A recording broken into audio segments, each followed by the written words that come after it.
જીવોને રસદાન આપવા માંગે ત્યારે પ્રભુ વેણુધારી બને છે. જ્યારે પ્રભુ પોતાના ભક્તોની રક્ષા કરવા માંગે ત્યારે ચક્રધારી કે શંખધારી બને.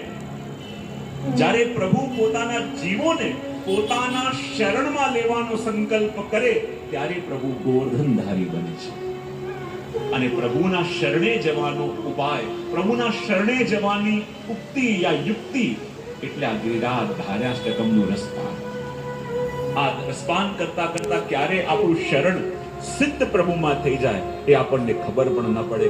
કેવી રીતે આપણે પ્રભુના ચરણે ચાલ્યા ગયા એ આપણને ખબર પણ ન પડે. તો જો તો ખરા સ્વરૂપ પણ કેવું. નીચે મેં ગોવર્ધનધારીનું સ્વરૂપ દર્શન કર્યું છે ને, ઠાકોરજી છે, એમના ઉપર શ્રી ગિરિરાજજી છે. અને આ સ્વરૂપ કેવું? પ્રભુ પણ સાક્ષાત રસરૂપ અને ઉપર રહેલા ગિરિરાજ બાબા એ પણ રસરૂપ. નીચે રહેલા પ્રભુ એ સાક્ષાત ભગવત સ્વરૂપ, તો ઉપર રહેલા શ્રી ગિરિરાજ બાબા એ હરિદાસ વર્ય યાની પ્રભુના ભક્તોમાં શ્રેષ્ઠ. તો આ સ્વરૂપ એવું છે કે જેમાં ભગવાન પણ છે અને ભક્ત પણ છે. અને ગિરિરાજ ધાર્યાષ્ટકમનો જે પાઠ કરે એના ઉપર પ્રભુની કૃપા તો થાય, જોડે જોડે પ્રભુના પ્રિય ભક્તોની પણ કૃપા થાય.